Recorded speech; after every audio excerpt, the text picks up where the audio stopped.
Mesdames, Messieurs, bonjour. Bienvenue à cette nouvelle séance de cours sur la période Holocène.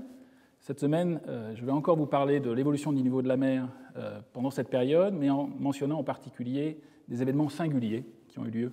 lors de l'Holocène.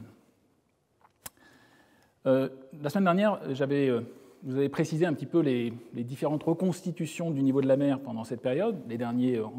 12 000 ans avant le présent. Et en particulier, je vous ai signalé la difficulté, à partir de toutes ces données, de tous ces enregistrements du niveau marin obtenus localement, de ensuite faire une moyenne à l'échelle mondiale pour essayer d'estimer finalement l'évolution du niveau de la mer qui est directement liée au volume d'eau de l'océan, essentiellement liée à la fonte des grandes calottes de glace qui étaient présentes pendant la glaciation.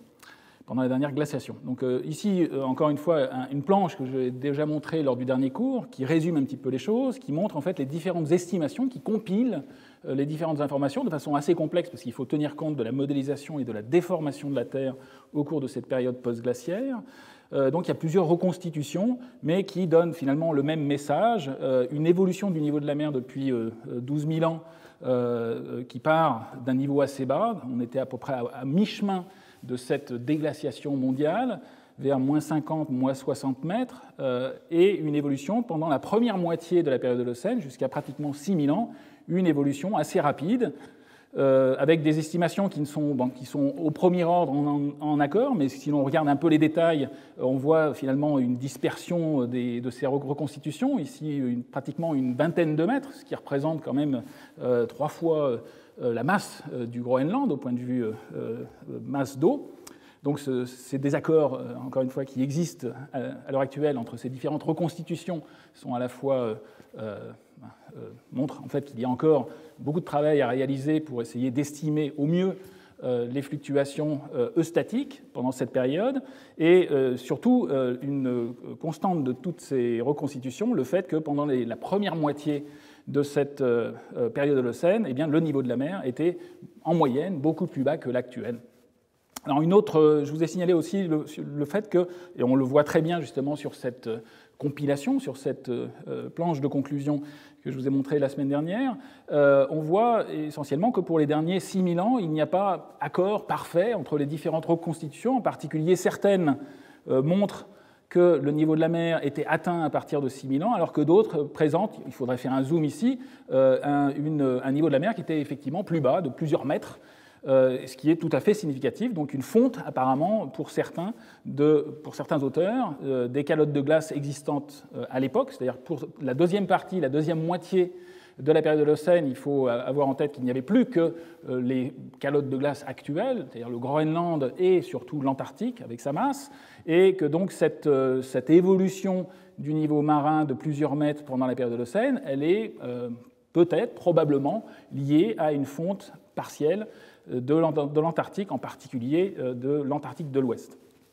Donc encore des désaccords. Certains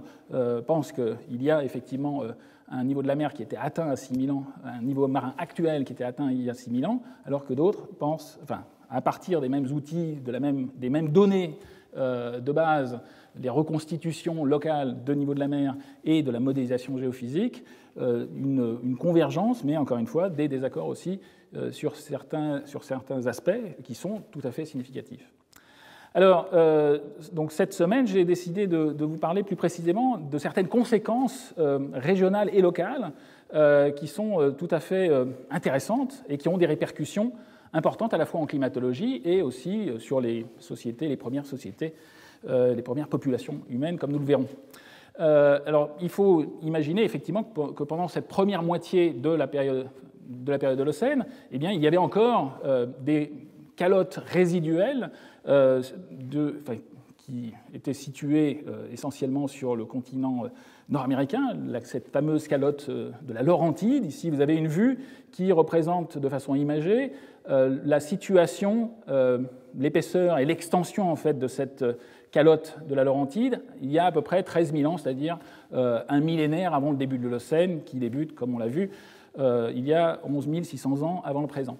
Donc on a une calotte de glace qui était beaucoup moins importante au point de vue volume, pratiquement elle était réduite de moitié à cette période. On voit aussi essentiellement qu'il y avait un corridor qui est apparu entre la calotte résiduelle laurentide et la calotte de la cordillère nord-américaine. Et ce qu'il faut voir aussi, c'est qu'à cette période intermédiaire de retrait significatif de cette calotte laurentide, il y avait formation de lacs proglaciaires au sud de la calotte, en particulier un énorme lac, comme on le verra par la suite, qui est baptisé le lac Agassiz, du nom d'un chercheur pionnier en glaciologie. Et ce qu'il faut voir, en fait, c'est que l'eau de fonte qui provient de cette fonte progressive de la calotte laurentide au cours de l'Holocène, en tout cas à partir de cette situation résiduelle, eh bien, elle va avoir plusieurs exutoires, soit vers l'est, soit vers l'ouest, soit vers le sud aussi. Et c'est l'impact en fait climatique que l'on va pouvoir considérer de cette fonte généralisée des grandes calottes de glace de la période glaciaire va dépendre justement de la localisation et de la rapidité de ces fontes et de ces mécanismes en fait de vidange de certains lacs proglaciaires. Donc une situation il y a 13 000 ans. Ce qu'on peut voir aussi sur ce diagramme, eh bien, c'est qu'il y avait possibilité de passer à pied sec au niveau du détroit de Bering. Le niveau de la mer était encore beaucoup plus bas que le niveau actuel, entre 50 et 60 mètres comme on l'a vu. Et donc on va voir que les détroits de Bering, en particulier pendant la glaciation, étaient tout à fait exondés. C'était un pont terrestre qu'on appelle le pont terrestre de la Béringie, cette zone géographique. Ici vous avez une reconstitution qui présente en fait la Béringie, cette zone pendant la glaciation, il y a 20 000 ans avant le présent, et de nombreux carottages ont été réalisés en mer en particulier, dans cette zone du détroit de Bering actuel. Encore une fois, cette cartographie ici sur la droite présente en fait la situation actuelle avec une impossibilité de passer à pied sec depuis la Sibérie jusqu'à l'Alaska, avec ce détroit de Bering, donc passage d'eau entre le bassin arctique et le Pacifique Nord. Ce qu'il faut savoir, c'est qu'à l'heure actuelle, ce détroit de Bering, il a à peu près une cinquantaine de mètres de profondeur. Alors, il est assez complexe quand on regarde les détails, mais un peu plus de 50 ici, un peu moins de 50 sur d'autres seuils. Mais les datations, en fait,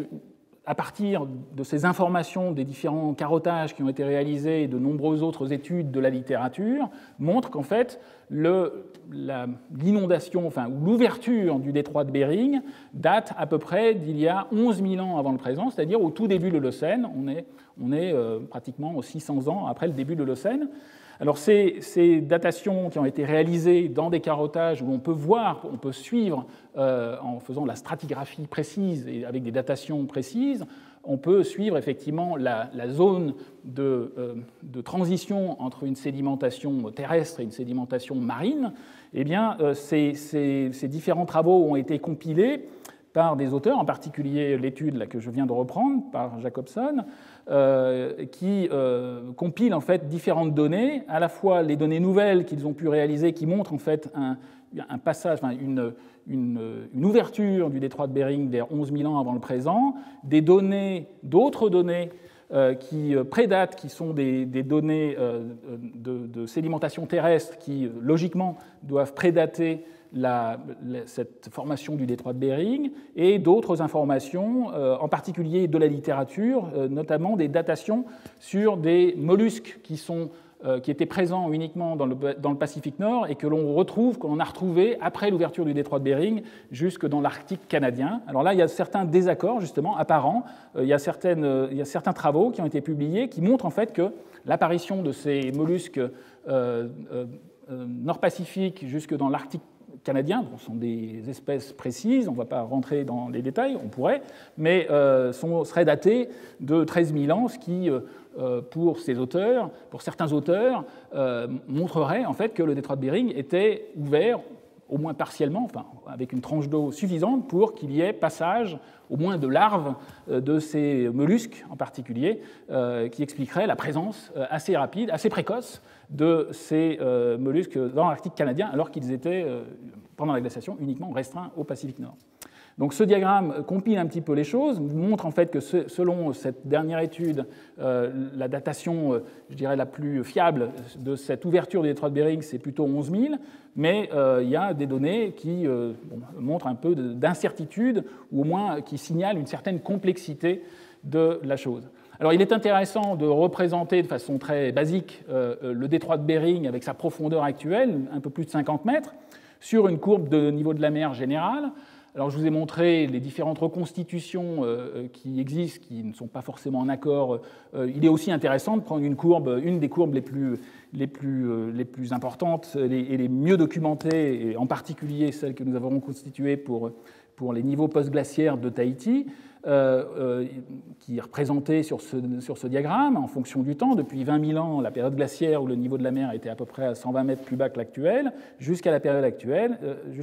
actuelle, zéro, en passant par le début de l'Holocène, vers 11 600 ans. Donc on retrouve encore une fois le fait que pendant la première moitié de la période de l'Holocène, le niveau de la mer était beaucoup plus bas, mais il est intéressant de placer la bathymétrie du détroit de Bering actuel, un peu plus de 50 mètres, moins 50 mètres, et de voir qu'en fait ces données sont tout à fait compatibles avec la courbe de Tahiti. On retrouve ici que l'ennoiement l'ouverture du détroit de Bering est prévu avec ces courbes de niveau de la mer vers 11 000 ans avant le présent. C'est effectivement compatible avec ces données,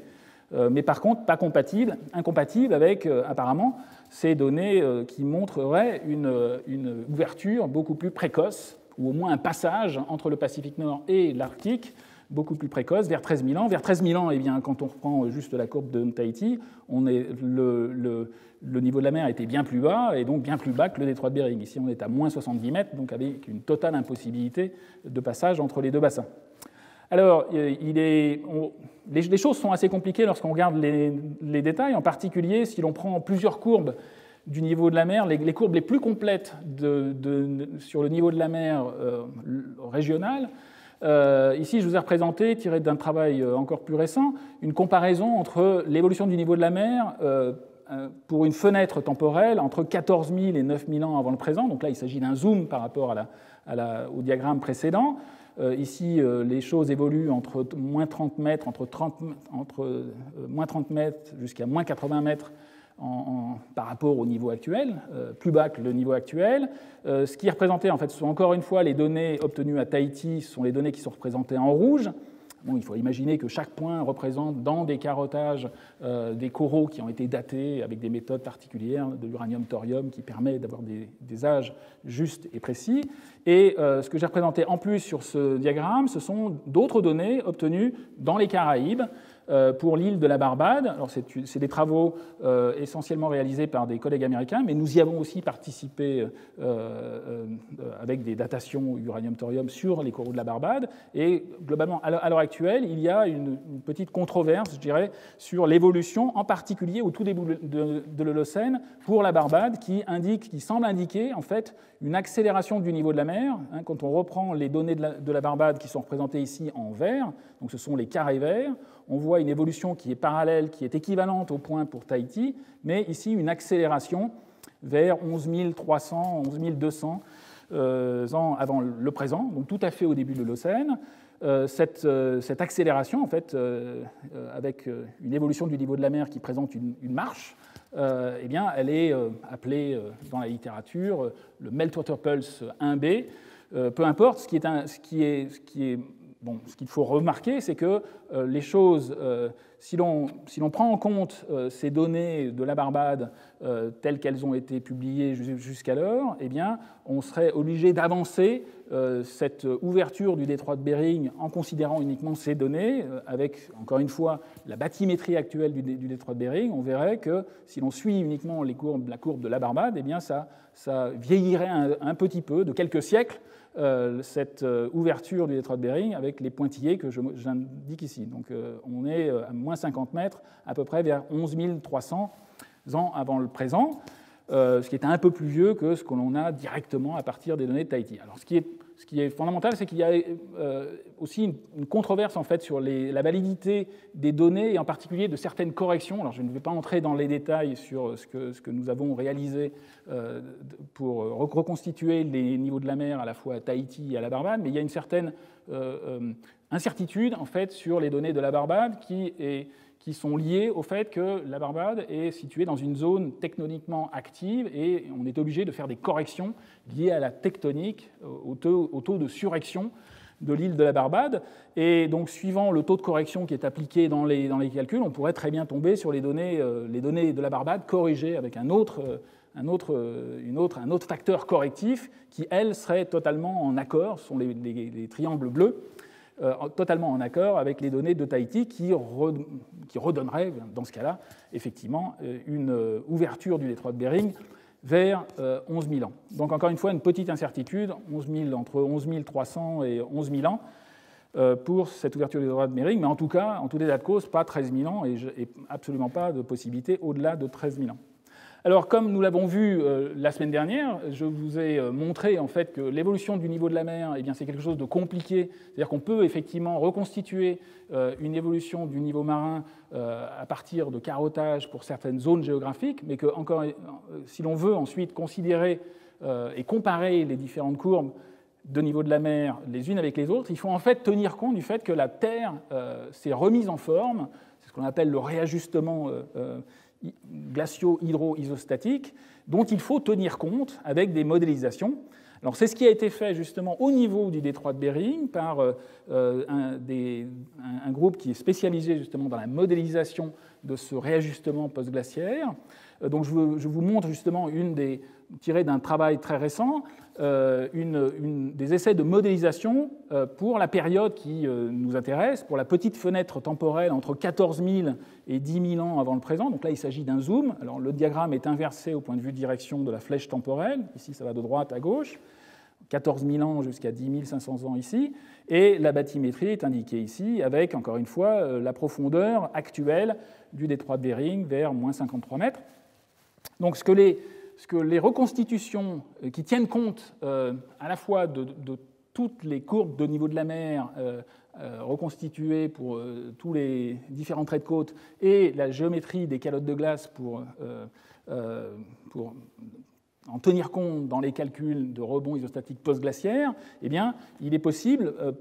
localement, pour ce détroit de Bering, de faire des calculs de ce que devrait être, en tenant compte de ce réajustement de la forme de la Terre dans cette zone, ce que devrait être l'évolution du niveau de la mer. Donc c'est essentiellement la courbe noire qu'il faut regarder ici, qui représente l'évolution du niveau de la mer simulée en tenant compte des données en fonction du temps, et une des constatations des auteurs et de la modélisation, c'est qu'apparemment le niveau de la mer aurait été quasi stable en fait, pendant pratiquement un millénaire autour justement de cette période du début de l'Holocène, avant le début de l'Holocène, entre 13 000 ans et l'actuel, avec si l'on compare justement avec la bathymétrie actuelle du détroit de Bering, moins 53 mètres, avec une tranche d'eau qui était finalement très très faible. Ici, on est entre 13 000 ans et 11 500 ans avant le présent. On est avec un tirant d'eau de quelques mètres seulement. Et en plus, il faudrait tenir compte aussi du fait qu'il y a d'autres seuils un tout petit peu plus élevés au niveau de ce passage entre le Pacifique Nord et la zone arctique. Donc on a finalement une explication possible en fait, du fait qu'il y a certaines évidences un peu précoces, vers 13 000 ans avant le présent, qui sont représentées ici de façon résumée. Le tirant d'eau était très faible, donc de quelques mètres visiblement au-dessus du détroit de Bering. Donc le détroit de Bering, encore une fois, aurait été ouvert au sens strict du terme, mais avec un tirant d'eau juste suffisant pour avoir quelques échanges, peut-être permettant à des larves des mollusques qui ont été trouvés il y a 13 500 ans dans la zone arctique canadienne, mais tout à fait insuffisant pour avoir un développement des échanges de masse d'eau, comme nous les connaissons actuellement, nous y reviendrons, entre le Pacifique Nord et la zone arctique. Alors, Mais alors, une des conclusions aussi de cette modélisation, c'est qu'il faut attendre en fait 11 500 ans et pratiquement 11 000 ans avant le présent. Donc là, c'est compatible totalement avec les reconstitutions directes en considérant le niveau de la mer de façon simplifiée. Pour qu'il y ait un tirant d'eau vraiment important d'une dizaine de mètres au niveau du détroit de Bering, il faut attendre 11 000 ans avant le présent.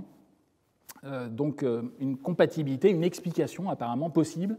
de la dispersion des âges pour les différentes indications sur cette ouverture du détroit de Bering. Alors il faut dire aussi, certaines indications, ici les points jaunes en fait, représentent justement les datations qui ont été obtenues sur ces fameux mollusques nord-pacifique qui ont été trouvés en zone arctique de façon très précoce, vers 13 500 ans. Ici, j'ai repris juste une photo de ces mollusques très particuliers. Ce qu'il faut dire aussi, c'est que les datations qui ont été réalisées sur ces mollusques ont été faites avec une technique, le carbone 14, mais une des difficultés de l'utilisation du carbone 14 sur des objets ou sur des fossiles marins, c'est qu'il faut corriger en fait, d'un effet réservoir. Ce sont des détails qui sont importants. Je ne vais pas rentrer trop dans les aspects techniques, mais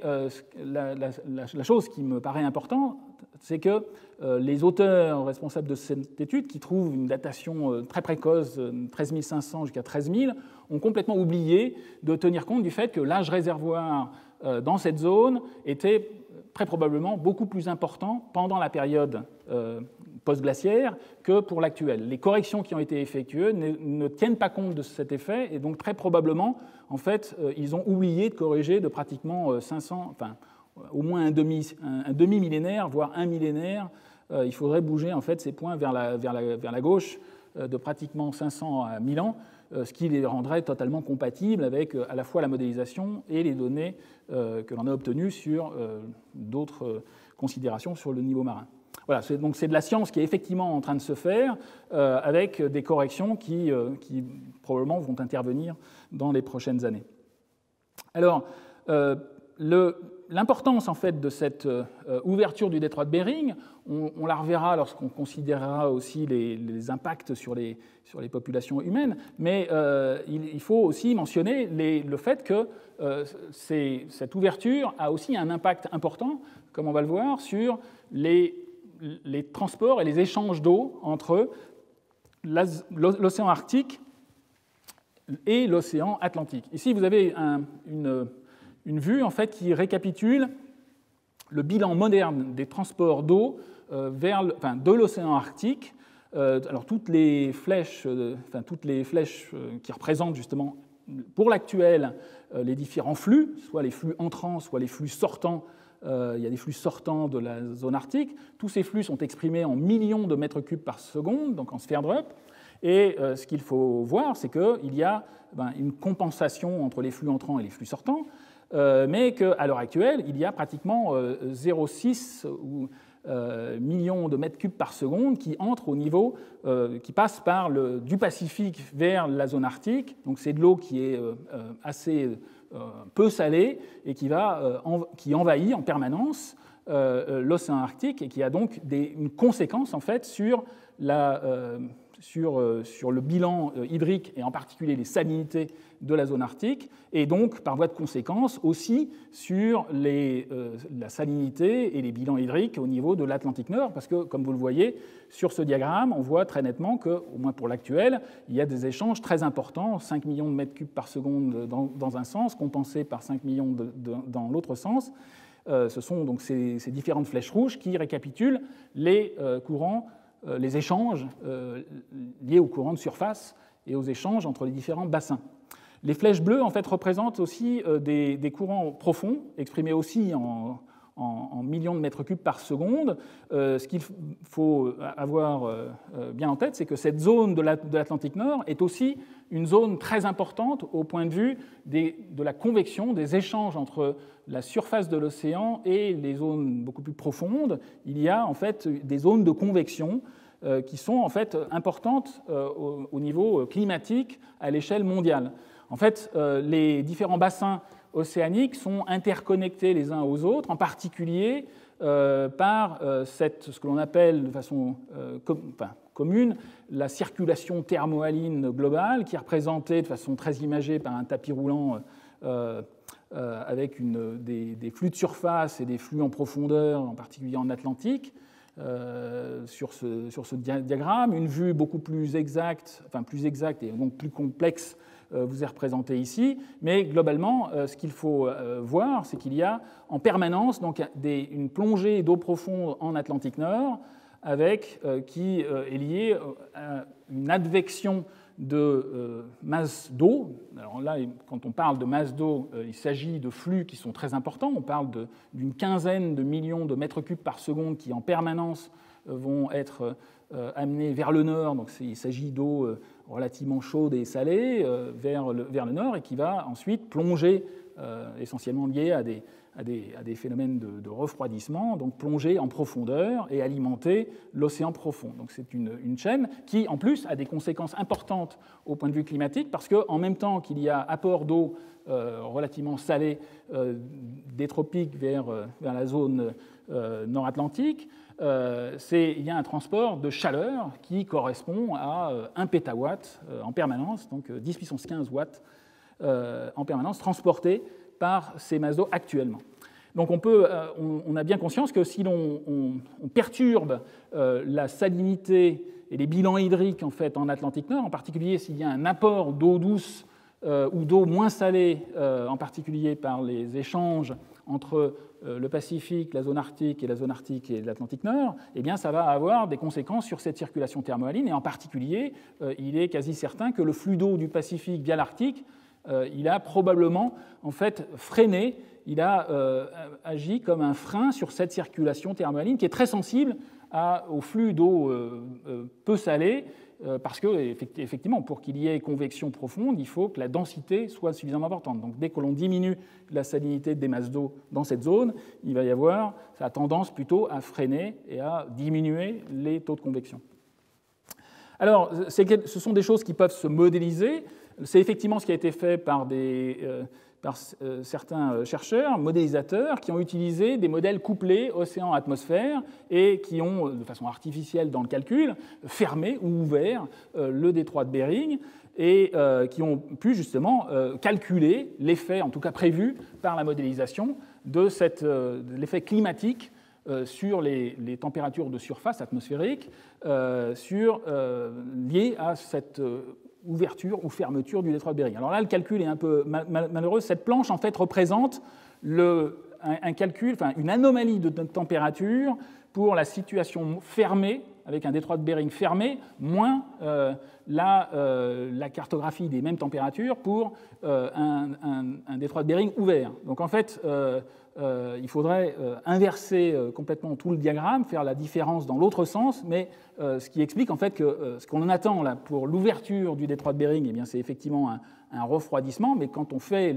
le calcul dans ce sens, fermé moins ouvert, eh bien, on va trouver un réchauffement. Donc en fait, il faudrait inverser l'échelle de ce diagramme, mais toujours est-il que le calcul montre bien qu'en ouvrant ce détroit de Bering, eh bien, on a tendance à refroidir à cause justement de cet impact de la salinité sur la salinité de l'Arctique et de l'Atlantique Nord. Donc on a cette bulle, je dirais, d'anomalie de température froide, si l'on fait le calcul dans le bon sens, eh bien, elle se répercute non seulement sur l'océan Atlantique, mais aussi sur les continents entourants. En particulier, on voit très nettement une anomalie de température qui se propage sur le Groenland, sur l'Amérique du Nord-Est et pratiquement sur toute la zone européenne. Donc une conséquence uniquement liée au détroit de Bering qui peut avoir des répercussions à l'échelle mondiale, même s'il ne s'agit que d'un détail finalement d'une situation liée au niveau de la mer pendant la déglaciation qui a lieu effectivement de l'autre côté de la Terre au niveau du passage entre le Nord-Pacifique et l'Arctique. Alors il y a encore une fois beaucoup de reconstitution. Je n'ai pas le temps de vous montrer tous les détails en fait, des reconstitutions à terre, géomorphologiques, qui permettent en fait, de reconstituer la géométrie et l'évolution et la retraite en fait, post-glaciaire de la calotte laurentide en particulier sur le continent nord-américain. Essentiellement, ce sont des données géomorphologiques ou en particulier les datations des différentes moraines, des différents dépôts de moraines. Et grâce à ces datations et à ces considérations de cartographie géologique et de géomorphologie, les chercheurs ont pu cartographier l'extension pour différentes périodes temporelles avec des datations en particulier liées au carbone 14. Il est possible en fait, de reconstituer l'extension de cette calotte laurentide au cours du temps pour 17 000 ans, 12 800 ans avant maintenant. Le début de l'Holocène, cette cartographie vous montre la situation il y a 11 700 ans, donc tout à fait au début de l'Holocène, pour une situation encore plus tardive, vers 8 600 ans avant le présent, que nous considérons un peu plus avant dans le cours que nous verrons par la suite. Alors, ce qui est important, c'est qu'il y a aussi beaucoup d'évidences en fait, géologiques, géomorphologiques, bien datées, bien reconstituées, de la présence au sud en fait, de la calotte laurentide, je vous en ai déjà parlé, d'un grand lac proglaciaire, le lac Agassiz, qui a évolué, dont le volume était très important. Et les chercheurs géomorphologues et géochronologues, ont pu reconstituer l'extension de ce lac et en particulier les vidanges successives. Et bon, de façon assez résumée sur ce diagramme, je dirais simplifié, tiré d'une étude spécialisée justement sur ces passages au niveau de l'Arctique, au niveau de la rivière Mackenzie. Ici, le MR représente en fait la rivière Mackenzie au nord du Canada. Il y a des évidences bien datées du fait qu'il y a eu une vidange, un flux massif d'eau douce depuis le lac Agassiz via la rivière Mackenzie jusqu'à l'océan Arctique, donc de l'eau douce, là carrément. Il ne s'agit pas d'une eau dessalée comme le Pacifique Nord vers la zone de l'Atlantique, mais là il s'agit carrément d'eau douce, et donc ça a eu un impact à la fois sur la formation de glace de mer, de banquise, mais aussi sur les zones de convection qui sont situées ici en Atlantique Nord. Donc on s'attend à avoir, à cause de cet événement qui est relativement bien daté, vers 11 300 ans, un impact aussi sur cette fameuse circulation thermohaline dont je vous ai montré l'importance à l'échelle mondiale. Alors il y a d'autres données plus tard, qui ont permis en fait, de reconstituer d'autres épisodes de drainage. En particulier, il y a eu un épisode de drainage abrupt et massif de la calotte laurentide résiduelle et donc du lac Agassiz il y a à peu près entre 8500 et 8200 ans avant le présent, et il y a beaucoup de littérature sur ce sujet qui débute dans les fin des années 90, 2000 et autres, mais il y a des débats encore, je dirais, sur certains détails, mais il y a effectivement un consensus sur le fait que la calotte résiduelle a perdu de la masse, la calotte laurentide résiduelle a perdu une très grande partie de sa masse de façon quasiment instantanée au niveau géologique, c'est-à-dire en une année ou quelques années, voire moins, une partie de sa masse à la suite d'un épisode tout à fait particulier qui est résumé un petit peu sur ces différents diagrammes. Ici, vous avez une situation de la calotte laurentide résiduelle il y a à peu près 9000 ans, avec, encore une fois, des dômes qui existaient sur différentes zones géographiques. Ici, vous reconnaissez le Groenland, la mer du Labrador est ici. Au sud, le lac Agassiz, le lac Ojibwe. Et à cette époque, juste avant cet épisode important, il faut imaginer que le lac Agassiz était pratiquement à plus de 200 mètres, de 200-250 mètres au-dessus du niveau de la mer actuelle. Et ce qui a eu des conséquences aussi en hydrologie et en glaciologie. Ça a été en particulier étudié par un glaciologue nord-américain, canadien, Gary Clark, de Vancouver, qui a montré en fait que, très probablement, ce qui s'est passé, pour expliquer justement le caractère quasiment instantané de cette débâcle d'une grande partie de la calotte résiduelle, eh bien, c'est que l'eau du lac Agassiz a pu carrément pénétrer sous la calotte en creusant des tunnels et en s'engouffrant en fait sous la calotte laurentide résiduelle. Donc ici vous avez un diagramme de principe, mais globalement une hauteur d'eau importante entre le niveau de la mer dans la baie d'Hudson et le lac Agassiz, et une lubrification à cause de l'eau douce en fait, qui aurait pénétré sous la calotte résiduelle, qui aurait pu partir de façon quasi instantanée, en tout cas au niveau géologique, vers la baie d'Hudson. Donc il faut imaginer des grandes masses de glace qui ont donc ensuite fondu dans la mer du Labrador et en Atlantique Nord, et donc elles ont eu un impact forcément sur cette fameuse circulation thermohaline qui a elle-même une importance au point de vue climatique au niveau mondial. Alors il est intéressant de regarder, donc on prévoit, on l'a vu, on prévoit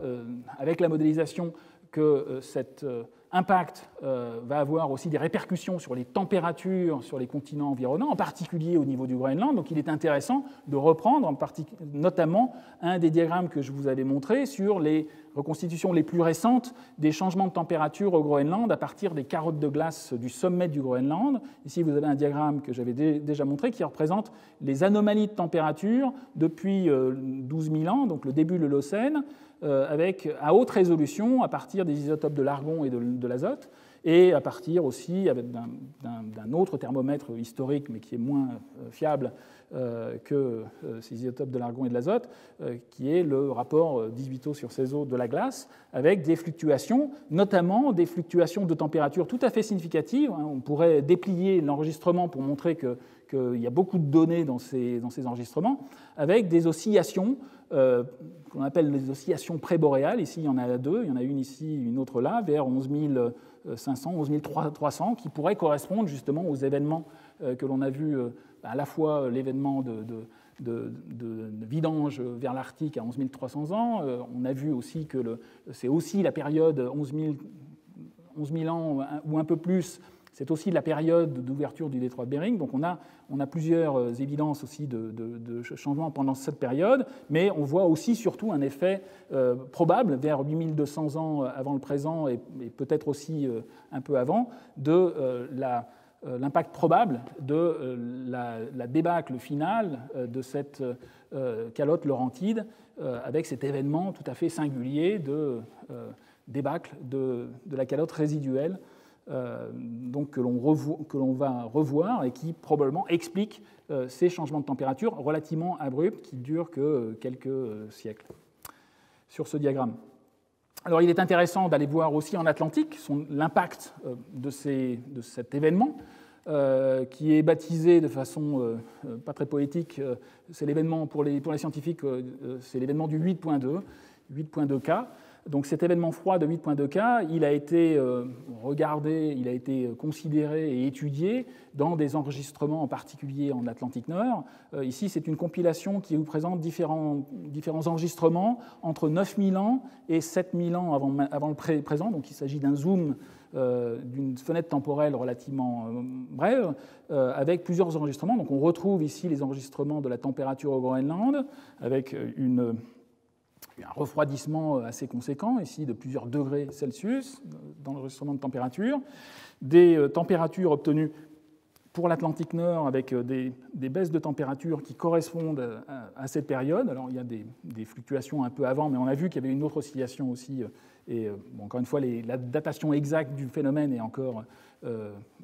assez incertaine. Et surtout, c'est ça qui est important dans ce diagramme, c'est non seulement le fait qu'il y a une réponse à la fois des températures de surface et des températures de subsurface en profondeur atlantique, mais il y a aussi une réponse directe de la circulation profonde atlantique que l'on peut étudier dans les mêmes enregistrements, dans les sédiments. Là, il s'agit de données qui ont été établies dans les sédiments marins, à partir, comme indicateur pour la circulation profonde, à partir d'un rapport isotopique, le rapport carbone 13 sur carbone 12, mesuré dans les foraminifères benthiques de carottes marines qui ont été récupérées au niveau de l'Atlantique Nord. Donc on voit une énorme anomalie du delta C13 benthique qui est tout à fait typique d'un impact, d'une diminution en fait, de cette circulation profonde, circulation qui va alimenter la circulation thermohaline. Donc on a une preuve de la connexion entre les températures pour cet événement d'il y a 8000 ans à peu près avant le présent, une connexion entre l'événement de refroidissement et un impact sur la circulation profonde qui se propage ensuite à l'échelle de la planète. Alors, il est utile de regarder ce que donnent les modèles. On peut forcer un modèle en le perturbant, un modèle qui représente le couple océan-atmosphère et les calottes. On peut de façon forcée induire dans le calcul une débâcle équivalente à ce qui s'est passé pendant l'événement du 8.2 pour voir quel est l'impact en fait de cette fonte localisée au niveau de l'Atlantique Nord sur la circulation thermohaline et par voie de conséquence sur les températures atmosphériques. Là, il s'agit d'une cartographie d'anomalies de température qui récapitule un peu les choses pour l'impact justement simulé de cet événement du 8.2 pour la Terre entière. Donc on voit qu'il y a un impact non seulement au niveau de l'Atlantique Nord, mais aussi sur pratiquement tout l'hémisphère nord, et donc un refroidissement tout à fait marqué au niveau de l'Atlantique Nord et des continents environnants. Mais on voit aussi qu'il y a un impact, alors au point de vue amplitude qui est beaucoup plus faible, mais aussi un impact inverse. Alors il y a un phénomène de bascule bipolaire, de compensation thermique, avec un effet tout à fait typique de refroidissement très marqué au nord, en particulier dans la zone de convection des masses d'eau de cette circulation thermohaline, et un réchauffement localisé dans l'hémisphère sud. Alors, il y a d'autres chercheurs, ici il s'agit d'un groupe de la NASA qui a réalisé ce travail publié en 2006. Il y a d'autres groupes qui se sont intéressés à ce type de modélisation, qui ont essayé de reproduire et qui ont effectivement confirmé la chose. Ici, il s'agit d'une vue qui représente les anomalies de température modélisées en simulant, en forçant le modèle avec une fonte correspondant à l'événement du 8.2 dans cette zone arctique, et donc ensuite une conséquence globale sur la circulation océanique et sur les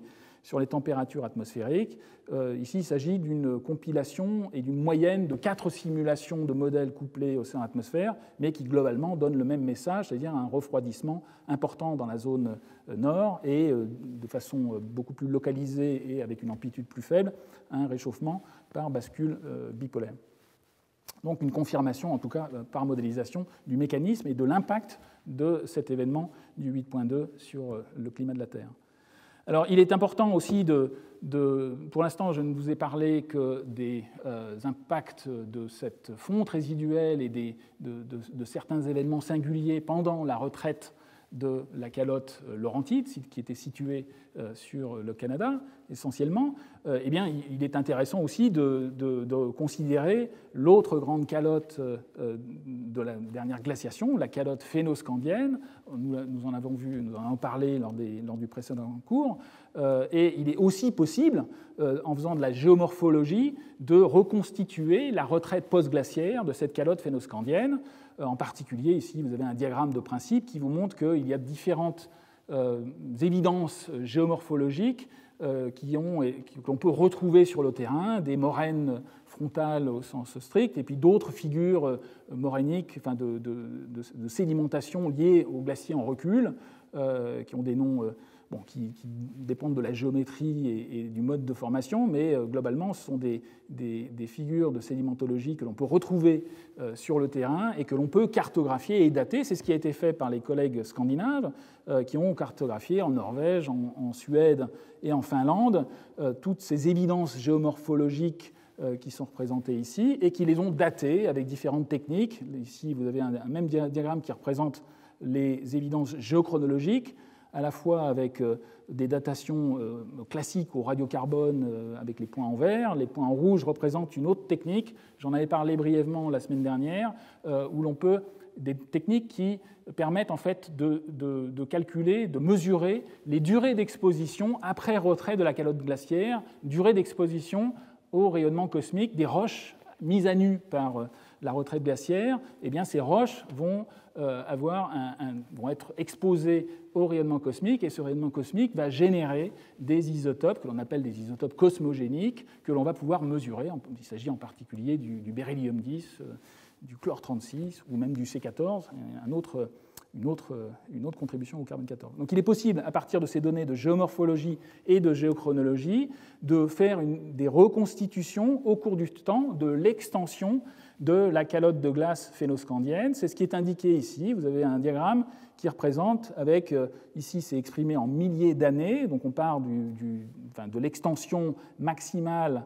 pendant la glaciation, vers 21 000 ans avant le présent, et les zones, les représentations ici en jaune vous montrent en fait l'extension progressive au cours du temps à partir du début de l'Holocène.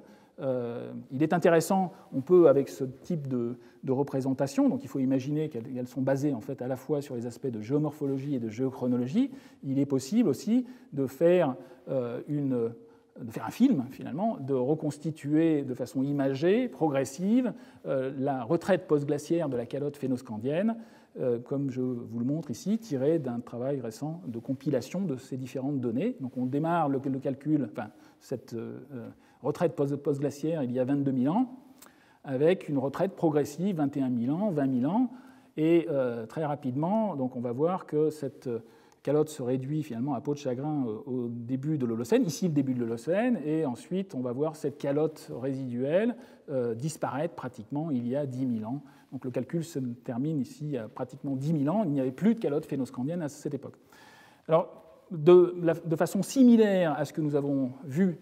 pour la calotte de Laurentide résiduelle, eh bien, la calotte scandinave, elle avait créé par sa fonte en fait, un lac proglaciaire qui était situé au sud de la calotte scandinave, qui occupait finalement le bassin de la Baltique. Donc, on parle de lac baltique. On ne parle plus de mer Baltique, mais il faut avoir en tête justement que toute cette zone était occupée par un énorme lac proglaciaire, le lac Baltique, et qu'il n'y avait pas de connexion entre la mer et le lac Baltique. Le lac Baltique était plus haut avant son drainage, avant sa reconnexion à l'océan Atlantique Nord. Le lac Baltique était 20 à 30 mètres plus haut que le niveau de la mer de l'époque, et donc il n'y avait pas de possibilité de passage. Donc, tout ceci dépend en fait de la masse et de la fonte détaillée de cette calotte scandinave ou phénoscandienne si on la considère dans sa globalité, mais dépend aussi de la géométrie des passages et de la déformation de la Terre. Pour essayer de prévoir et comprendre les différents passages, on peut faire de la géomorphologie pour mettre en évidence, dater les différentes évidences géomorphologiques de passage ou non et de sédiments dans les deux bassins, mais pour essayer de comprendre quantitativement, il va falloir aussi tenir compte de la mise en forme et de ce rebond isostatique, comme on l'a vu la semaine dernière. Donc, je vous invite à regarder la dernière vidéo pour les détails à ce niveau-là. Donc, il y a des évidences qui sont résumées de façon simplifiée sur ces deux diagrammes de principe qui montrent en fait la situation il y a à peu près 14 000 ans et la situation juste pendant la reconnexion entre le lac Baltique et l'Atlantique, qui a eu lieu il y a à peu près 11 600 ans avant le présent. D'autres auteurs penchent pour une période un peu plus tardive, 11 300. Il y a des incertitudes géochronologiques qui sont inhérents aux différents outils géochronologiques qui sont utilisés. Je ne vais pas rentrer dans les détails, mais encore une fois, un drainage du lac proglaciaire relativement, qui a été quasiment instantané, encore une fois, au niveau géologique, avec un passage possible à la faveur justement de cette ouverture, de cette fonte de la calotte, de ce retrait de la calotte phénoscandienne et de l'augmentation du niveau de la mer et de la déformation de toute cette région du monde. Donc un flux, alors le flux était beaucoup plus faible que le flux du lac Agassiz, parce que le lac Baltique était moins haut et la calotte phénoscandienne était moins importante que la calotte laurentide, mais c'est quelque chose qui, potentiellement, à 11 500 ans ou 11 300 ans, suivant certains auteurs, a pu aussi avoir un impact sur l'Atlantique Nord et sa convection profonde via cette circulation thermohaline. Lorsque l'on parle en fait du drainage de la calotte, de l'eau de fonte de la calotte phénoscandienne, il est aussi intéressant de considérer les drainages vers la partie est de cette calotte. Pendant la glaciation, en fait, ce qui est représenté sur cette carte, eh bien, c'est que l'extension était très, très importante, mais qu'il y avait aussi une fonte, et en particulier cette fonte, nous allons la revoir pendant la période post-glaciaire, pendant la période de l'Holocène, une fonte vers le sud, notamment au niveau de bassins versants, des bassins versants du Dniepr, et formation, de façon similaire à ce que l'on a vu pour la calotte laurentide, formation de lacs proglaciaires. Encore une fois, ce que je vous ai montré pour l'instant, c'est situé au niveau de l'ouest de la calotte phénoscandienne, mais le même type de processus va aussi intervenir au sud-est de cette calotte, pendant le retrait post-glaciaire, notamment pendant la période de l'Holocène. Toute cette eau de fonte liée à la retraite progressive de la calotte phénoscandienne va finalement, pour cette partie est, va être drainée par des bassins versants vers le bassin de la mer Noire, qui est situé ici. Il y avait d'autres fontes, d'autres flux de fonte de glace, en particulier des glaces qui étaient situées dans les Alpes, qui ont été drainés via le bassin du Danube vers la mer Noire. Et ce qui est fondamental lorsque l'on considère justement cette fonte sud-est de la calotte phénoscandienne, c'est qu'à l'époque, pendant la glaciation, la mer Noire était totalement déconnectée de la mer Méditerranée. À l'heure actuelle, il y a une connexion, comme nous allons regarder un petit peu dans le détail, mais à cette époque, lorsque le niveau de la mer pendant la glaciation était à 120 mètres plus bas que l'actuel, eh bien, il n'y avait plus de connexion entre la mer Noire et la mer Méditerranée, et en fait, cette mer Noire était remplie finalement d'un lac à cause justement de ces apports permanents de l'évaporation et des apports permanents d'eau douce venant de tous les bassins versants, notamment les bassins versants qui étaient alimentés par cette eau de fonte qui était effectivement très importante pendant la période post-glaciaire. Alors, cette zone de contact et de passage et d'échange entre la mer Noire et la Méditerranée, il est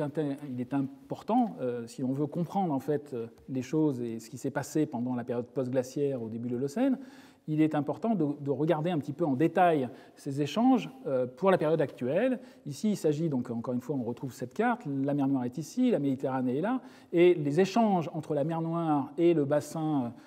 est-méditerranéen, la mer Égée, ici, est assez compliqué parce que ces échanges se font à travers un détroit avec un seuil, le seuil du Bosphore, à travers une mer intermédiaire, la mer de Marmara, le détroit des Dardanelles, avec des échanges pour l'actuel, entre une eau qui est relativement dessalée, la mer Noire est une eau presque saumâtre, avec une salinité qui est relativement faible, et une mer Méditerranée qui, elle, a une salinité qui est très importante. Alors, ce sont les petits diagrammes ici qui représentent, en fonction de la profondeur, pour les différentes zones géographiques, les différents points géographiques ici, les différentes salinités en fonction de la profondeur. Exprimé en pour mille ou approximativement en grammes par litre de salinité. La mer Noire étant caractérisée par une salinité qui est de l'ordre de 18 grammes par litre, et alors que la mer Méditerranée est caractérisée par une salinité beaucoup plus importante, de l'ordre de 38 grammes par litre, donc pratiquement plus du double de la salinité de la mer Noire, qui est effectivement encore aujourd'hui alimentée aussi par tout un système de grands fleuves, de la Volga, le Dniepr, etc., le système du Danube, le Dniestre, etc. Donc un bilan hydrique qu'il faut évaluer pour l'actuel, c'est ce qui est fait sur ce diagramme, qui représente finalement les échanges entre la Méditerranée et la mer Noire de façon simplifiée et imagée sur un diagramme en coupe qui représente justement cette zone au niveau des Dardanelles, du seuil des Dardanelles, de la mer de Marmara, du détroit et du seuil du Bosphore vers 35 mètres en dessous, qui a une bathymétrie actuelle qui est de l'ordre de 35 mètres en dessous du niveau de la mer actuelle, et la mer Noire qui est située à droite de ce diagramme. Donc pour tous les chiffres qui sont résumés sur ce diagramme représentent en fait les échanges d'eau exprimés en kilomètres cubes par an les échanges entre la mer Noire actuelle et la mer Égée sont caractérisés par une circulation estuarienne, c'est-à-dire qu'il y a des masses d'eau de surface qui proviennent de la mer Noire et qui vont vers la Méditerranée. En surface, c'est la flèche verte qui est indiquée ici, exprimée ici avec des chiffres en kilomètres cubes par an, et un courant de retour en profondeur depuis la Méditerranée vers la mer Noire, avec des salinités qui sont beaucoup plus importantes. On retrouve ici les salinités de la mer Noire, 18 grammes par kilo, 1 gramme par litre à peu près, et une salinité de la mer Méditerranéenne, enfin de l'eau méditerranéenne, qui est de l'ordre de 38 grammes par litre. Des échanges qui sont importants pour faire véritablement le bilan hydrique. Il faut aussi tenir compte des précipitations, de l'évaporation et du flux des rivières actuelles pour essentiellement boucler ce bilan hydrique qui est caractérisé, encore une fois, par un passage d'eau en surface de la mer Noire vers la Méditerranée et de la Méditerranée vers la mer Noire, avec une compensation entre les deux. Donc ça, c'est la situation actuelle. Et pendant la glaciation, le niveau de la mer était à moins 120 mètres, donc tous ces bassins étaient en fait fermés, étaient déconnectés de l'océan actuel et étaient occupés finalement par des lacs, par de l'eau douce qui provenait, encore une fois, qui était liée au terme de flux des rivières, en particulier alimentées pendant la période post-glaciaire par cette fonte au sud-est de la calotte phénoscandienne. Alors, pour étudier ce phénomène, enfin, c'est quelque chose que nous avons aussi étudié dans le cadre du laboratoire, de mon laboratoire qui est à Aix-en-Provence, le CEREJ. Nous avons collaboré avec des chercheurs de l'IFREMER pour aller récupérer des sédiments marins en mer Noire comme archives paléoclimatiques. C'est essentiellement réalisé avec un bateau océanographique qui s'appelle le Marin Dufresne, avec en particulier la collecte de carottes à partir d'un carottier qui est représenté sur cette photo. Et grâce à ces différents carottages, il est possible d'étudier le sédiment et même de faire des mesures directement sur l'eau interstitielle, comme nous allons le voir, dans les sédiments marins actuels. Donc ici, juste à titre d'exemple, nous avons beaucoup plus d'enregistrements que cela, mais j'ai représenté sur cette carte de la mer Noire actuelle la position des deux carottes principales où nous avons pu étudier justement les eaux interstitielles, à la fois en mer Noire et en mer de Marmara. Je ne montrerai que le cas de la mer Noire. Dans ces sédiments, dans ces carottes de sédiments qui font plusieurs dizaines de mètres de profondeur, de sédiments marins que l'on récupère et que l'on va étudier, il est possible de faire des mesures directement dans l'eau interstitielle. On fait des mesures aussi, bien évidemment, sur les sédiments pour voir la stratigraphie et comprendre les passages entre sédimentation lacustre et sédimentation marine et sédimentation intermédiaire. Mais il est aussi possible de faire des mesures directement dans l'eau interstitielle. Ici, vous avez deux diagrammes qui ont été réalisés donc, à Aix par des mesures en fonction de la profondeur dans le sédiment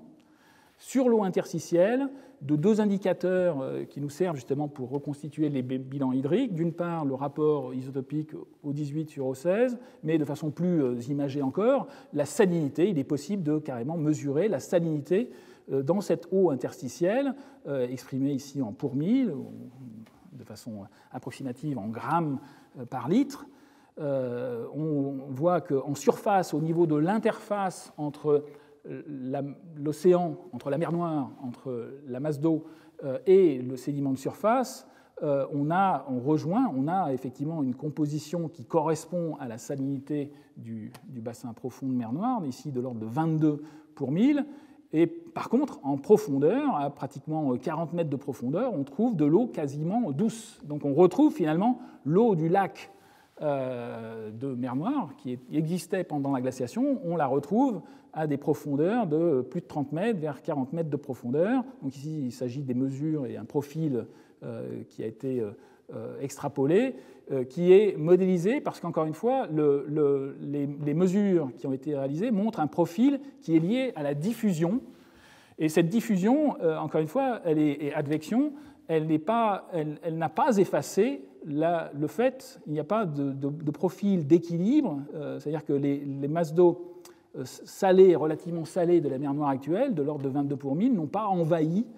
complètement les eaux interstitielles de la colonne stratigraphique, de la colonne de sédiments. En tout cas, on retrouve de l'eau douce pratiquement à plus de 30 mètres de profondeur, et entre les deux, il y a, de façon très logique, un profil qui est lié à la diffusion et à l'advection. Encore une fois, ce qui empêche l'homogénéisation du profil, c'est essentiellement le fait qu'il y a une certaine tortuosité entre les grains de sédiments et que le trajet est finalement assez long, et donc explique le fait qu'encore aujourd'hui, eh bien, on trouve la trace de ce lac qui existait en mer Noire pendant la glaciation et pendant la période post-glaciaire, jusqu'à une période que nous allons considérer au début de l'Holocène. Donc on retrouve ce profil de diffusion. Alors il est possible d'aller plus loin dans les interprétations, c'est ce que nous avions fait dans le cadre de nos études, en tenant compte du fait que, contrairement à un signal climatique qui va être enregistré ou un signal stratigraphique et paléocénographique qui va pouvoir être enregistré dans le sédiment, ici c'est juste un diagramme imagé qui représente un enregistrement sédimentaire au cours du temps avec d'abord une sédimentation lacustre et suivi d'un environnement marin qui va pouvoir ensuite se préserver dans les sédiments, et cette colonne stratigraphique, elle augmente au cours du temps par dépôt des sédiments progressivement. Quand on fait des mesures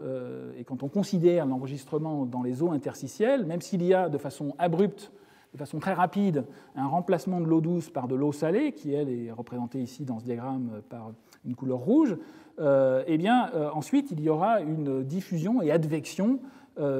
mélange en fait entre l'eau salée et l'eau douce dans les sédiments, dans les eaux interstitielles des sédiments, et donc ce que l'on va retrouver et mesurer une dizaine de milliers après dans les laboratoires, ça va être un profil de diffusion que l'on va pouvoir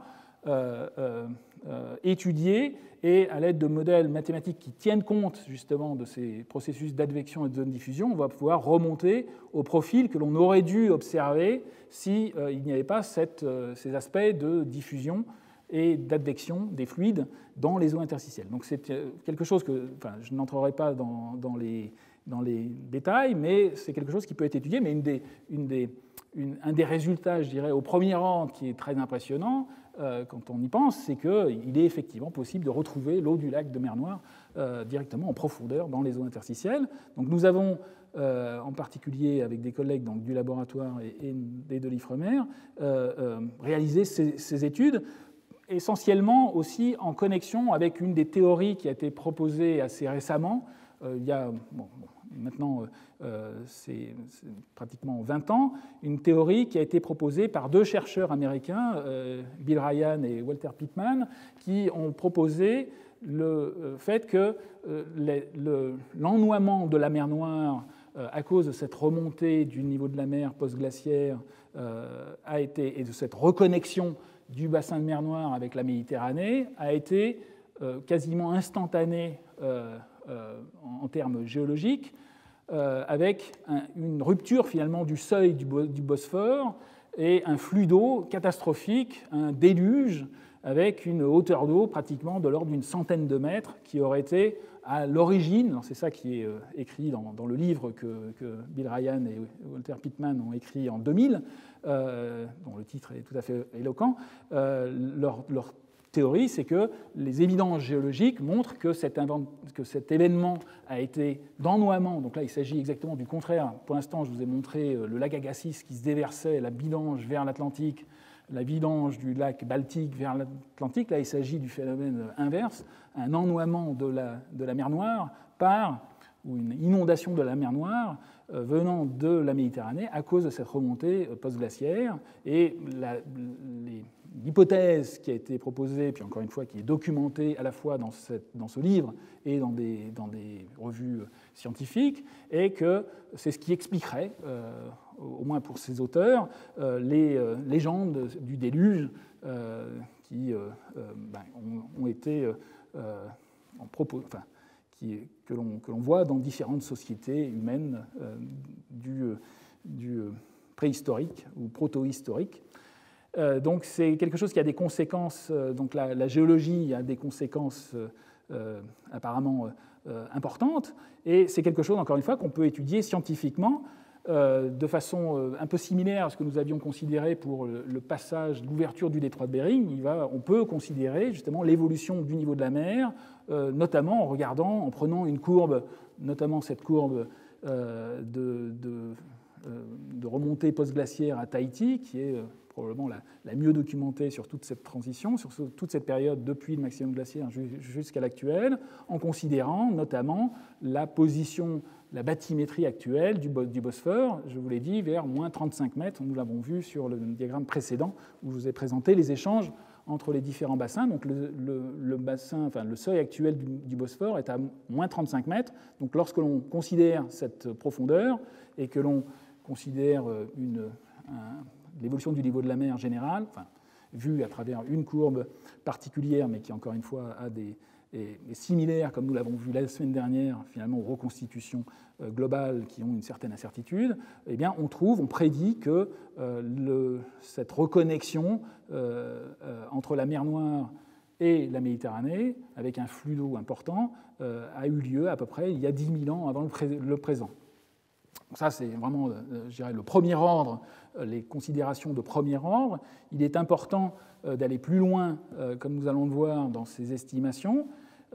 notamment parce qu'il est possible aussi d'avoir des contraintes géochronologiques directement en étudiant les sédiments marins. Je vous l'ai dit, on peut faire des mesures pour vraiment montrer qu'il y avait effectivement un lac qui a été remplacé par de l'eau de mer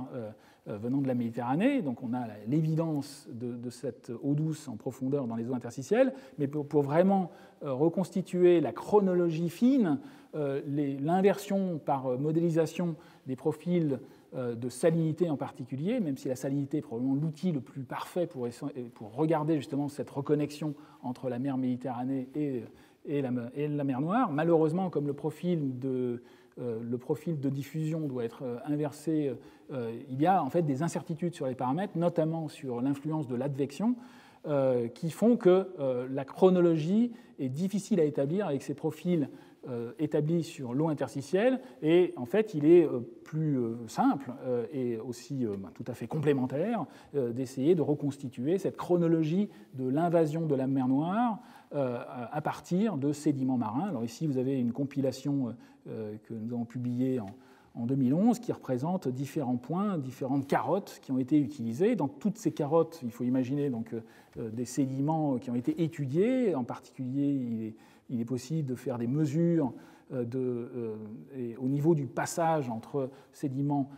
lacustres et sédiments marins. On peut voir une évolution très rapide, très franche de certains éléments chimiques, par exemple le calcium. On voit aussi une évolution du rapport titane sur calcium de façon très nette. On peut faire des mesures dans certains organismes,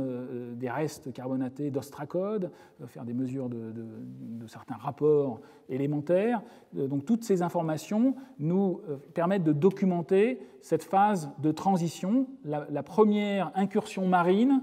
à partir de l'unité lacustre, et de mettre en évidence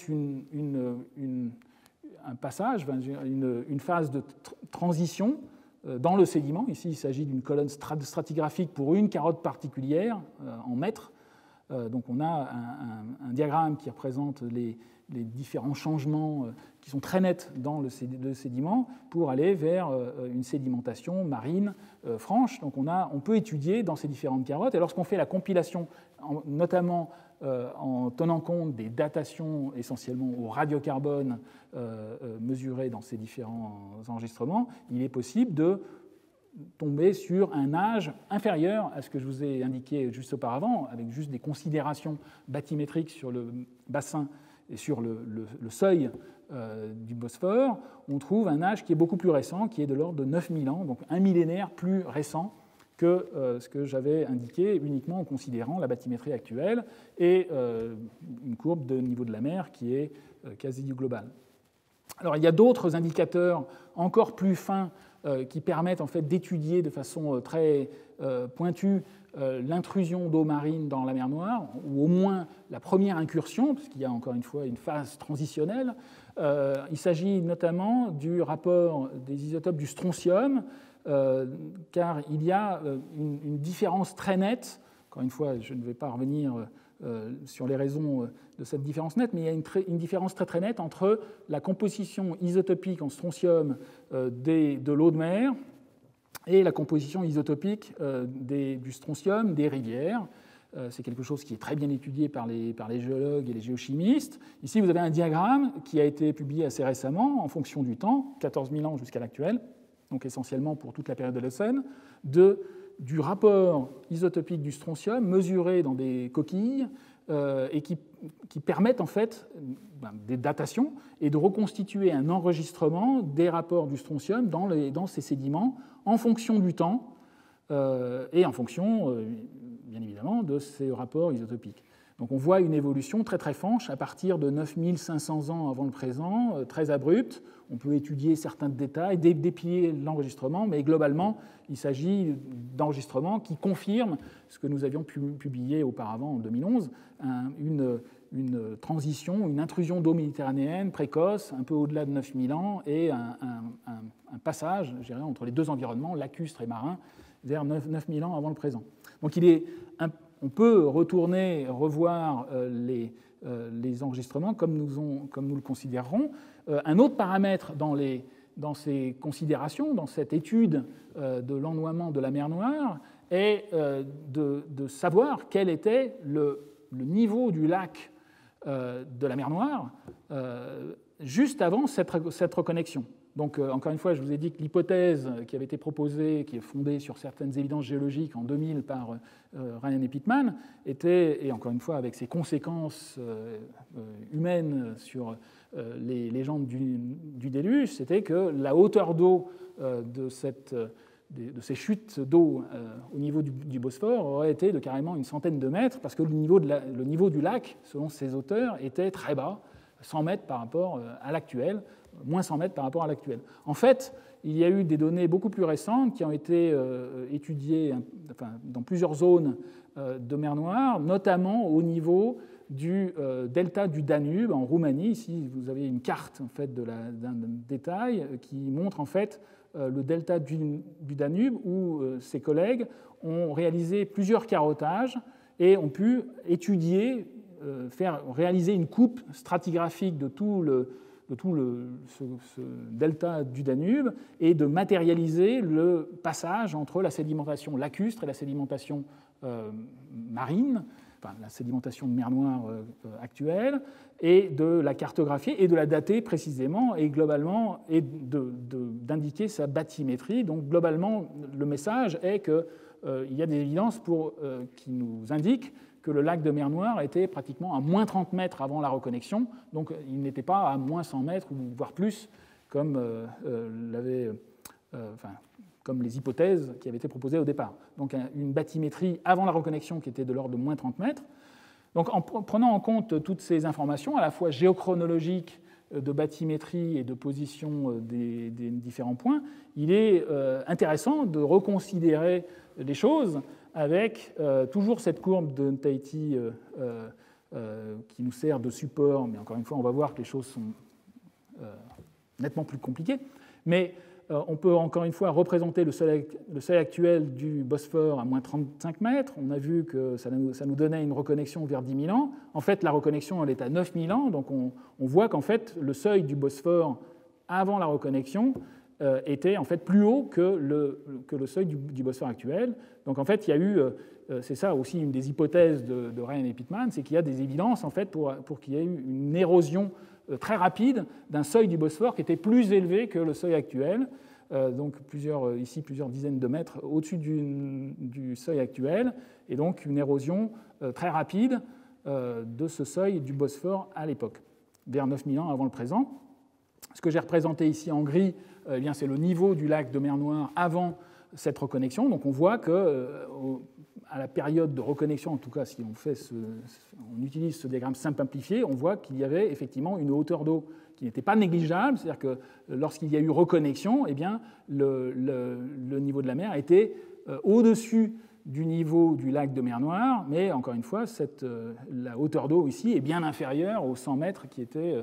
proposés au départ. Donc on a un dénivelé ici qui est de l'ordre d'une dizaine de mètres donc bien inférieur, ou de quelques mètres, bien inférieur avec ce qui était proposé pour expliquer toutes les théories du déluge. Donc, donc à la fois une confirmation qualitative du fait que le seuil du Bosphore était situé plus haut que le seuil actuel, du fait qu'il y a eu effectivement déversement depuis la Méditerranée vers la mer Noire, mais encore une fois, quantitativement, les choses sont assez différentes des premières propositions. Les choses sont finalement aussi compliquées que dans les autres zones géographiques que je vous ai présentées, et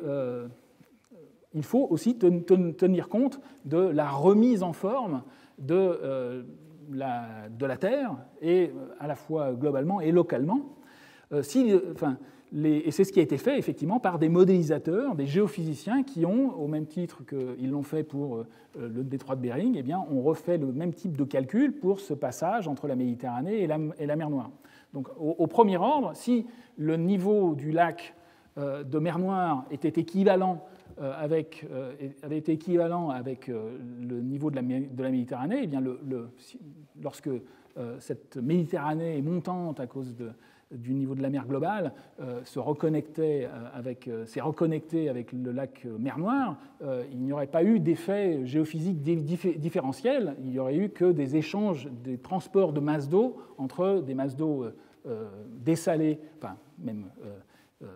douce au niveau du lac de mer Noire et de l'eau salée venant de Méditerranée, mais dans ce cas-là, un effet géophysique qui aurait été négligeable s'il n'y avait pas d'inondation avec une hauteur d'eau importante. Par contre, dès que le calcul tient compte en fait d'une hauteur d'eau importante, eh bien, l'inondation, qui peut être de 100 mètres, on peut faire toutes les hypothèses que l'on veut avec ce type de calcul géophysique, dès que l'inondation procure une hauteur d'eau très importante, eh bien, il faut tenir compte du fait que cette hauteur d'eau que l'on va apporter de façon instantanée au bassin lacustre de mer Noire va avoir un effet géophysique. Littéralement, ça va pousser le fond de la mer Noire, ce qui augmente en fait au niveau du détroit du Bosphore et pratiquement partout en mer Noire, l'élévation apparente du niveau de la mer. Alors ici, il s'agit d'un calcul tiré de cette étude précise justement sur ce phénomène d'ennoiement, d'inondation de la mer Noire, un calcul de l'effet géophysique lié justement à ce réajustement isostatique lié au fait qu'on met une colonne d'eau importante. Ici, il s'agit d'un calcul qui a été effectué pour une colonne d'eau de 100 mètres. Et donc, on voit que ça a tendance à augmenter de plus de 10 mètres l'élévation apparente dans cette zone, et avec des effets qui vont jusqu'en mer de Marmara. Donc, il faut tenir compte de ce type d'effets pour véritablement, quantitativement, essayer de comprendre les choses. Alors, c'est ce qui a été fait dans cette étude, qui tient compte pleinement mais avec certaines hypothèses, de la complication qui est liée à la déformation des bassins par cette masse d'eau qui intervient, qui vient envahir, qui est venue envahir de façon quasi instantanée la mer Noire il y a à peu près 9000 ans.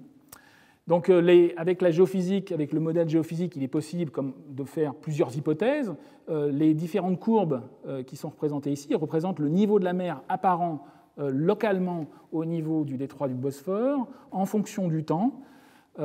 pour différentes hypothèses, soit une reconnexion sans différence de niveau entre le niveau du lac et le niveau de la Méditerranée, soit avec une inondation de l'ordre de 30 mètres, 60 mètres, voire 100 mètres qui était proposée au départ. Donc on retrouve le fait qu'avec les différents calculs, on ne va pas observer, on prévoit qu'on n'observerait pas la même remontée du niveau de la mer au niveau du Bosphore. Pour ces différents calculs, on est beaucoup plus profond si l'on fait la supposition d'une inondation importante. Et tout calcul fait, je dirais que les données sont compatibles, à la fois géochronologiques 9000 ans avant le présent. Le niveau du lac de mer Noire est toujours situé à moins 30 mètres ici de façon simplifiée. Le seuil actuel est ici. Le calcul montre qu'en fait, les données sont compatibles avec une tranche d'eau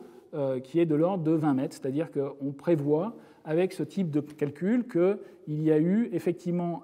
une rupture, enfin une connexion, une reconnexion qui a eu lieu il y a 9000 ans avec une hauteur d'eau de l'ordre d'une vingtaine de mètres pour un calcul qui n'est pas réalisé ici. Il faudrait remettre une courbe qui corresponde à 20 mètres, mais globalement, elle est située entre cette figure en violet, no flood, et l'estimation pour 30 mètres, à peu près à mi-chemin entre les deux. Ça représente une colonne d'eau de l'ordre de 15-20 mètres qui s'est déversée depuis la Méditerranée jusqu'au lac de mer Noire. Donc en tenant compte de ces effets géophysiques, on peut calculer, estimer, mais encore une fois avec beaucoup d'hypothèses, à la fois sur la géochronologie et sur la position du lac de mer Noire à l'époque, juste avant la reconnexion. Enfin, une des constantes et un des résultats qui est robuste dans ces calculs, c'est le fait que le seuil du Bosphore, juste avant la reconnexion, était bien plus haut que le seuil actuel, et donc il y a eu une hauteur d'eau importante, mais qui n'est pas de l'ordre de 100 mètres, comme l'avaient prévu ou l'avaient proposé au départ les auteurs de cette nouvelle théorie sur l'explication des légendes du déluge.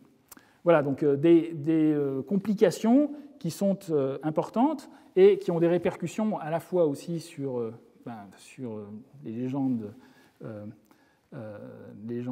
dans les différentes religions et mythologies des différents peuples, et en même temps un impact, c'est ça aussi qui était proposé dans le livre et dans la thèse de Ryan et Pitman, c'est que ça a eu un impact important sur les populations qui étaient installées tout autour du lac mer Noire, juste avant la reconnexion, il y a à peu près 9000 ans. Bon, à l'époque, ils avaient estimé une reconnexion un peu plus tardive, mais c'est ce qui a conduit beaucoup de recherches sur l'existence de sites archéologiques qui auraient été engloutis à cause de cet ennoiement, de cette inondation catastrophique de la mer Noire au début de l'Holocène, qui aurait impacté des populations néolithiques installées tout autour de ce lac mer Noire et qui vivaient paisiblement jusqu'à cet événement catastrophique d'érosion quasiment instantanée en termes géologiques du seuil du Bosphore, érosion et inondation importante il y a à peu près 9000 ans avant le présent. Donc ici, j'ai juste repris quelques photos tirées de références bibliographiques de ces recherches de sites archéologiques avec des sous-marins automatisés ou carrément de la plongée sous-marine simple, de recherche de sites engloutis. Donc, il y a beaucoup de choses qui ont été trouvées en mer Noire, en particulier des épaves byzantines ou romaines ou de différentes époques, mais jusqu'à des objets datant de l'âge du bronze. Mais pour l'instant, il n'y a pas encore de découverte d'habitat du néolithique ancien, ce qui serait attendu si effectivement il y avait eu un impact de cette inondation d'il y a 9000 ans sur ces populations. Voilà, donc un peu un contrepoint. Ici, il s'agit d'un passage de la mer globale via la Méditerranée vers un bassin régional qui est un peu similaire, mais étudié en contrepoint des autres lacs proglaciaires qui, eux, ont envahi l'océan mondial. Je vais terminer cette séance en vous laissant quelques conclusions justement sur ces conséquences singulières de la retraite des calottes de glace à l'Holocène. Donc on a vu qu'on pouvait étudier le phénomène à l'échelle globale pour estimer et reconstituer les changements mondiaux de ce niveau de la mer qui sont de l'ordre de 50 à 60 mètres quand on fait les moyennes et qu'on tient compte de la géophysique. Mais on a vu aussi dans ce cours que à cause des particularités de la topographie côtière et de la proximité ou non des calottes de glace, on a des phénomènes tout à fait particuliers qui vont pouvoir intervenir de façon instantanée, ou au moins sur des échelles de temps très très courtes. Il y a eu en particulier des décharges d'eau douce provenant des continents, provenant de ces calottes de glace résiduelles, laurentides, phénoscandiennes etc. Et des effets locaux complexes qui sont liés à la topographie, à la retraite des glaciers et à ce fameux réajustement glacio-hydro-isostatique post-glaciaire que nous avions vu dans la séance précédente. Et donc ici, quelques exemples, l'ouverture du détroit de Bering, le drainage du lac Agassiz en Amérique du Nord, le drainage du lac Baltique en Europe du Nord, et un exemple particulier d'ennoiement d'une mer, d'inondation d'un bassin continentale, qui était lacustre à l'époque, la submersion de la mer Noire. Avec beaucoup, encore une fois, pour toutes ces estimations, quelques incertitudes encore qui continuent, des incertitudes à la fois sur les aspects de géochronologie et de bathymétrie, donc encore beaucoup de recherches encore pour préciser tous ces événements. Donc nous verrons que ces événements singuliers, on l'a vu dès aujourd'hui, ont eu des répercussions aussi sur le climat global. On a vu que l'ouverture ou la fermeture du détroit de Bering a pu avoir un impact sur la climatologie à l'échelle globale. On a vu que c'était le cas aussi pour cette débâcle de la calotte résiduelle et de la vidange du lac Agassiz et des autres termes, donc des impacts climatiques à l'échelle mondiale. Et on a vu un exemple d'un impact probable et encore une fois à étudier sur les populations humaines. Nous y reviendrons dans les prochains cours. Je vous remercie de votre attention.